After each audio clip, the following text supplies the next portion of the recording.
변호사님이 계약서를 보면 시행사, 시공사, 신탁사가 있는데 누굴 대상으로 내용 증명을 보내야 하나요?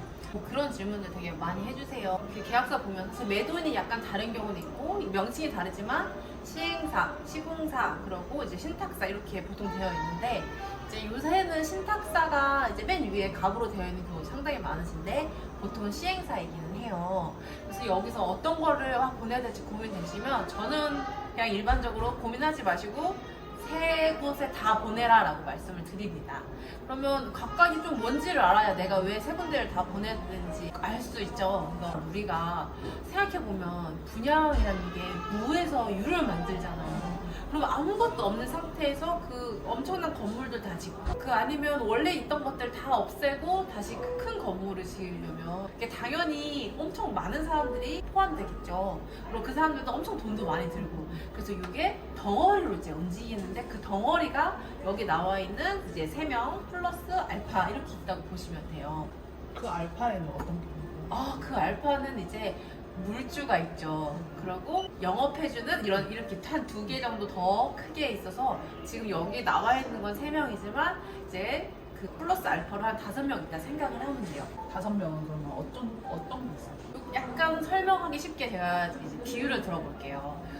우리가 이제 뭐 조모임 같은 걸 해요. 각각 담당하는 역할 있잖아요. 시행사 우리 이런 거 하자라고 제안하는 친구들 있죠. 기획하고 제안하고 이런 친구들이 그 시행사라고 생각하시면 돼요. 그리고 시행사 말고 또 어떤 경우가 있냐면 실제로 우리 이런 거 하자 했을 때 막 글도 쓰고 막 컴퓨터로 막 프로그램도 만들고 이런 친구들이 있죠. 그런 데가 시공사 건설사라고 보면 돼요. 이런 거를 하는데 돈이 들어요. 그런데 우리가 조모임을 했을 때 이런 결과가 나올 거니까 나한테 돈 좀 빌려줘 라고 하는데 그 빌려준 애들이 물주예요. 금액이 엄청 많이 들겠죠. 땅은 비싸니까. 그쵸. 땅 비싸고 건설비도 어마어마하고 막 이러니까. 그래서 돈이 엄청 많이 들기 때문에 보통은 이 돈을 빌려주는 데는 은행권, 금융권이에요. 그래서 금융권에서 돈을 땡겨오는 거고 그런 걸 보통 우리가 큰 물주, 그래서 대주단이라고 하기도 해요. 그 물주들이 있는데 그 물주들이 뭐 돈은 빌려주지만 총무 역할은 안 하겠죠. 돈을 많이 빌려줬는데 내가 조작 너한테 그냥 돈을 다 주자니 네가 개인 돈을 쓸지 어떻게 알며 내가 생각하는 그 프로젝트에 쓸지 어떻게 알겠니?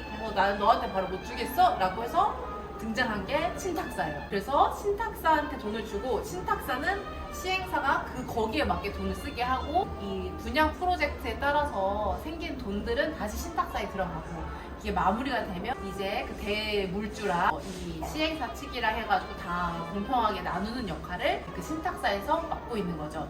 그래서 돈을 관리해주는 역할을 신탁사가 하는 거예요. 그래서 이렇게가 3명이 등장되어 있기 때문에 우리가 내용증명 보낼 때 어떻게 보낼지 고민이 되셨는데 우선은 내가 이걸 하겠다라고 기획한 시행사한테는 당연히 보내야겠죠. 그러면 시공사랑 신탁사에는 왜 보내야 될까요? 그래서 이게 사실 숨어있는 경우가 있어요. 그러니까 책임지고 준공하겠다라는 거를 확약을 받기도 해요. 그래서 이 돈 빌려주는 사람 입장에서 시행사만 믿기가 힘드니까 약간 연대보증 느낌으로 그러면 너 신탁사 너도 나한테 보증서, 시공사 너도 나한테 보증서 이런 느낌으로 그 보증을 서야 되는 경우가 있어. 써가지고 겨우겨우 물자의 돈을 받는 경우가 있거든요.